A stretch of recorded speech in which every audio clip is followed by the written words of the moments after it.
This episode of Another Great Day is brought to you by phone cases. The phone designer, just kind of gave up at some point and said, well, I think they'll figure it out. They'll put something else around it.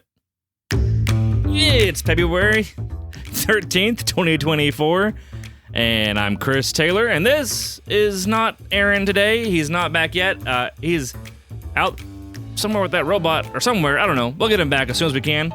Anyway, this is another great day, and we are happy that you are here with us. We're here to encourage interaction, creativity, and conversation. Now, here is today's word of the day. The word of the day is aquatic. Take a moment in your mind, maybe in the car, pause. And if you know what aquatic means, hold your breath. If you don't know what aquatic means, make a guess. This is how you do learning. You try. You do something. And when you're wrong, that's all right. You didn't know. You're going to learn it. But if you already know what aquatic means, hooray. So, here we go. You've guessed. We're moving on. Aquatic means something relating to water, like the ocean, or the sea, or river, or a fish. Those are all aquatic. In fact, we call fish and sharks and whales, other things in the water, aquatic animals. But my favorite aquatic animal, and I knew some of you know, the moment I said the word aquatic, you knew where it was going. You knew it was going to our friend old David Wise, a video game music composer who made a song called Aquatic Ambience from the video game Donkey Kong Country. And this is my favorite aquatic animal. This Donkey Kong, gorilla, ape. I realize now as I'm saying it out loud, I am not quite sure what Donkey Kong is. Is he a gorilla, an ape, a ring? I don't know what the difference all these animals are. Anyway, what I love is the song. In fact, so much so that it can make me fall asleep or just sit quietly and contemplate.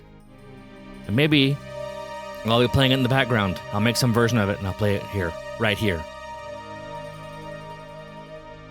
Well, thank you for that. That is, imagine Donkey Kong and Diddy swimming underwater magically because they can breathe somehow because it's a video game and they're floating along and like octopus things are squirting stuff at them and little fish are darting towards them when they get on a swordfish and ride it.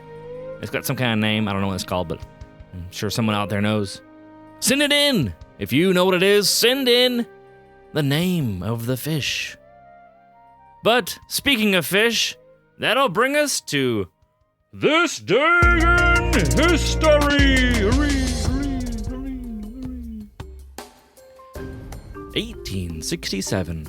Work begins on covering the Seine River, S-E-N-N-E, it may not be pronounced that way, in Brussels, burying Brussels' primary river and creating modern central boulevards. It was the covering and later diverting of the main river of Brussels, Belgium, and the construction of public buildings and major boulevards in its place. It was carried out between 1867 and 1871. It's one of the defining events in the history of Brussels. This is a city in Europe, in Belgium, which is the northwestern part of Europe, north of France, west of Germany, east of England. Now, here's a description so your mind's eye can travel through magic space and time and see the streets. This is the magic of radio, of audio storytelling. All right. Beneath you are round cobblestones, kind of wet with the morning dew. And streets wind through a bustling cityscape. And the streets are lined with quaint cafes and shops adorned with colorful awnings. Towering above the skyline are grand, ornate buildings, old buildings, with intricate facades, hinting at the city's rich history and architectural grandeur. The aroma you smell might be Belgian waffles. That's right, waffles! Or chocolate. It might waft through the air. Tempting passersby at every corner. Now, amidst the hustle and bustle, the occasional glimpse of the iconic Menace statue adds a whimsical touch to the vibrant tapestry of this cosmopolitan metropolis. So there you go. There is an explanation, a description of Brussels, Belgium. Hopefully you went there with me in our minds. And that will bring us to the question of the day. Today's question of the day is, has there ever been a time where you were kind of scared and ran away from something only to realize it was not a problem at all? So you thought there was something there and you ran away. You were like, gotta get out of here. But the reality was it was not an actual problem or scary or a threat of any kind. You just thought it was. All right, that is the question. So, where you're at Kroger, you've been at Kroger for months now, a year. So we assume that you're currently in the checkout line. If you are, with your one headphone in, but then the other headphone is out, and you're kindly listening to the checker person while I am talking at the same time, which makes you a fantastic multitasker, if you can both carefully care for those people, as well as listen to this podcast. At this moment, pause the podcast, ask the checker person if there's not a line behind you, because that would be silly if there's a big line behind you. I wouldn't do that. But if you're alone in the line, because it's 10 a.m., and you're there without anybody else, there's no one else there, ask the person, has there ever been a time where you ran away from something, but it wasn't actually a problem? So, there you go. There's your long time. That was your long pause and time to discuss amongst yourselves. So, there you go. Now I'll tell you something from me. The other day, I was sitting comfortably in a chair in our house, a reclining kind of chair. It's not really a recliner, but kind of is. And it has a taller back, like a recliner would, and it's poofy and comfortable.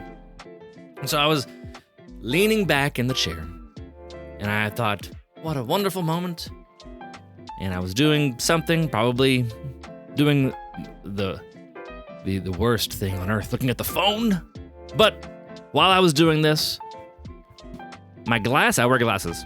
My glasses, there's something glinted in the corner on the right side of my glasses. And it seemed like it was a very large thing, because sometimes if you wear glasses, you can kind of, you know what I'm talking about. Sometimes you can kind of see behind you, like a big reflection if something changes behind you. Like you can see stuff. Kind of a special thing for glasses wearers. So, hooray. But that day, it was a terrifying thing, because I thought there was something there. And what I saw in the glasses was a large, dark shape. And so I jumped up and looked around, and I kind of like ran a little bit, because I was like, something's behind me. But then I quickly realized, because this is a big floofy chair, that we have a resident in our house that often will sleep upon the big fluffy part of the chair. And it is also itself a very fluffy thing. It's the cat. And it moved its tail, which happened to be right behind the right side of my head. And it seemed very large, because it was about 8 inches away from my glasses, but not actually large in reality. It was nothing to be scared of at all. Just the cat. So I ran away from nothing. So there you go. That is it. That's my discussion point. And that'll bring us to today's word of wisdom. Today's word of wisdom is Proverbs 28. That's right, 28. Verse 1. And it says, in the NLT version, the wicked run away when no one is chasing them, but the godly are as bold as lions. The Amplified version of the Bible says, the wicked flee when no one pursues them, but the righteous are as bold as a lion. have a story I'm going to read at the end of the episode afterwards. It's very long, actually, quite long, so you don't have to listen to it. But it's from the Little House on the Prairie author Laura Ingalls Wilder, one of her other books called Farmer Boy. And I think you will love it if you stick around. But you don't have to. It's going to be long, but it's basically a whole chapter from a book. So that will do it for today. We thank you for listening, and we hope that you're enjoying this. And if you are, we'd like you to rate and review it on the podcast app or on social media. Tell people about it. And if Aaron were here, he'd say something about the internet and things. Well, you know how it goes. Most importantly, we hope that you make it another great day. See you tomorrow.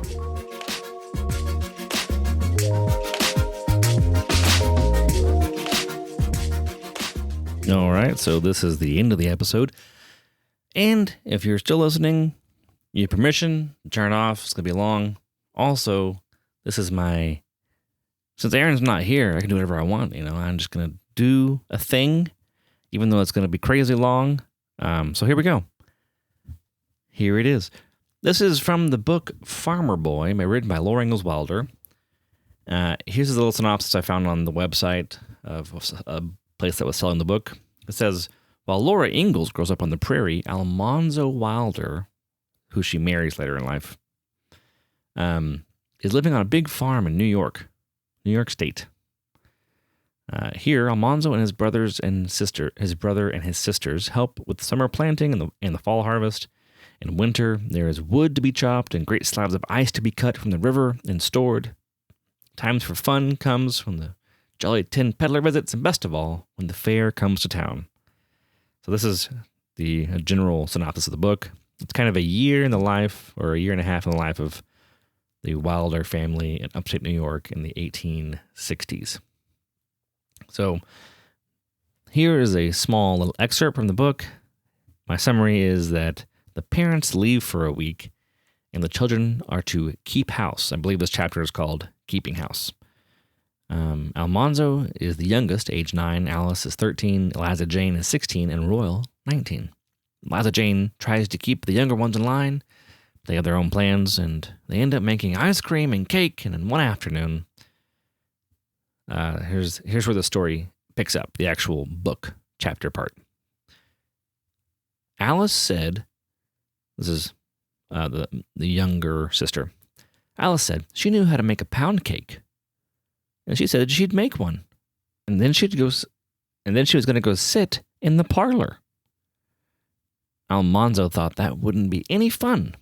But Elijah Jane said, "You'll do no such thing, Alice. You know very well the parlor is just for company." It was not Elijah Jane's parlor, and Mother hadn't said she couldn't sit in it. Almanzo thought Alice could sit in the parlor if she wanted to. That afternoon, he came into the kitchen to see if the pound cake was done. Alice was taking it out of the oven. It smelled so good that he broke a little piece off the corner. Then Alice cut a slice to hide the broken piece, and then they ate 2 more slices with the last of the ice cream. "I can make more ice cream," Alice said. Eliza Jane was upstairs, and Almanzo said, "Let's go into the parlor." They tiptoed in without making a sound. The light was dim because the blinds were drawn. But the parlor was beautiful. The wallpaper was white and gold, and the carpet was of Mother's best weaving, almost too fine to step on. The center table was marble-topped, and it held the tall parlor lamp, all white and gold china and pink painted roses. Beside it lay the photograph album, with covers of red velvet and mother of pearl. All around the walls stood solemn horsehair chairs, and George Washington's picture looked sternly from its frame between the windows. Alice hitched up her hoops behind and sat on the sofa. The slipper haircloth slid her right off onto the floor. She didn't dare laugh out loud, for fear Eliza Jane would hear. She sat on the sofa again and slid off again. Then Almanzo slid off the chair. When company came, they had to sit in the parlor, and they had to keep themselves on the slippery chairs by pushing their toes against the floor. But now they could let go and slide. And they slid off the chairs and the sofa till Alice was giggling so hard that they didn't dare slide any more. Then they looked at the shells and the coral and the little china figures on the whatnot. They didn't touch anything. They looked till they heard Eliza Jane coming downstairs. Then they ran tiptoe out of the parlor and shut the door without a sound. Eliza Jane did not catch them. It seemed that week would last forever, but suddenly it was gone. One morning at breakfast, Eliza Jane said, "Father and Mother will be here tomorrow." They all stopped eating. The garden had not been weeded. The peas and beans had not been picked, so the vines were ripening too soon. The hen house had not been whitewashed. "This house is a sight," Eliza Jane said, "and we must churn today. But what am I going to tell Mother? The sugar is all gone." Nobody ate any more. Only Alice was a little bit cheerful. "We must hope for the best," she said, like Mother. "There's some sugar left. Mother said don't eat all the sugar, and we didn't. There's a little around the edges." This was only the beginning of that awful day. They went to work as hard as they could. Royal and Almanzo hoed the garden, and they whitewashed the hen house, and they cleaned the cow stalls and swept the south barn floor. The girls were sweeping and scrubbing in the house. Eliza Jane made Almanzo churn till the butter came, and then her hands flew while she washed and salted it and packed it in a tub. There was only bread and butter and jam for dinner, even though Almanzo was starved. "Now, Almanzo, you polish that heater," Eliza Jane said. He hated polishing stoves, but he hoped Eliza Jane would not tell that he had wasted candy on his pig. He went to work with the stove blacking and the brush. Eliza Jane was hurrying and nagging.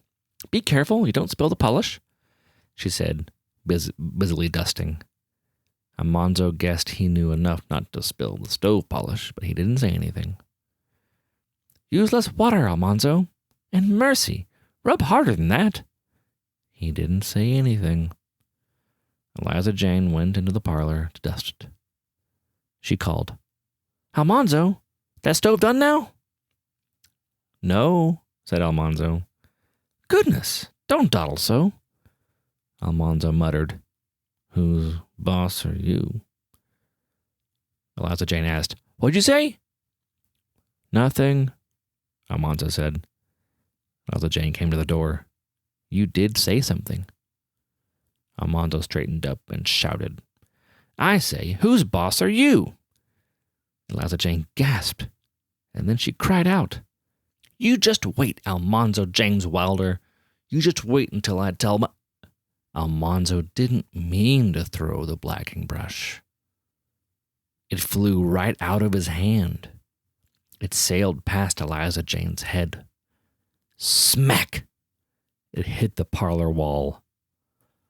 A great splash and a smear of blacking appeared on the white and gold wallpaper. Alice screamed. Almanzo turned around and ran all the way to the barn. After a long while, Royal came into the hay mow and called him. He crawled out of the hay, and he saw that Royal knew. "Manny, you're gonna get an awful whipping," Royal said. Royal was sorry, but he couldn't do anything. They both knew that Almanzo deserved a whipping, and there was no way to keep Father from knowing it. So Almanzo said, "I don't care." He helped do the chores, and he ate supper. He wasn't hungry, but he ate to show Eliza Jane he didn't care. And then he went to bed, and the parlor door was shut, but he knew how the black splotch looked on the white and gold wall. The next day, father and mother came driving into the yard. Almanzo had to go out to meet them with the others. Alice whispered to him, "Don't feel so bad. Maybe they won't care." But she looked anxious too. Father said cheerfully, "Well, here we are. Been getting along all right?" "Yes, Father," Royal answered. Almanzo did not go to help unhitch the driving horses. He stayed in the house. Mother hurried about, looking at everything while she untied her bonnet strings. "I declare, Eliza Jane and Alice," she said, "you've kept the house as well as I've done myself."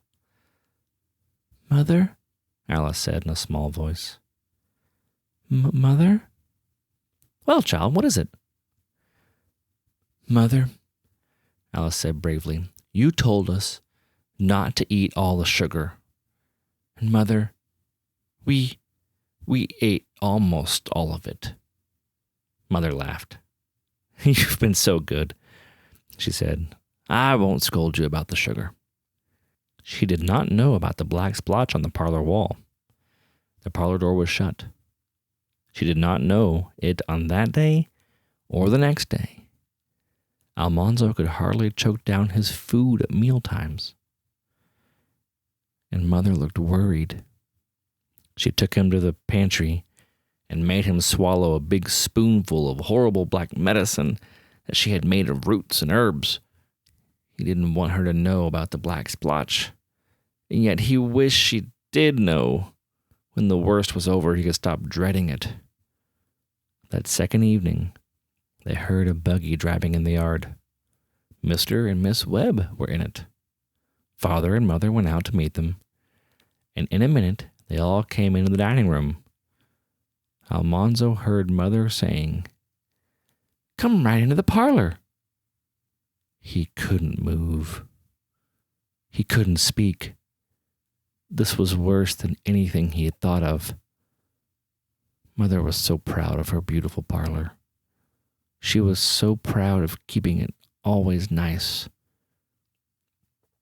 She didn't know he had ruined it. And now she was taking company in. They would see that big black splotch on the wall. Mother opened the parlor door and went in. Miss Webb went in, and Mr. Webb and Father. Almanzo saw only their backs, but he heard the window shades going up. He saw that the parlor was full of light. It seemed to him that a long time went by before anybody said anything.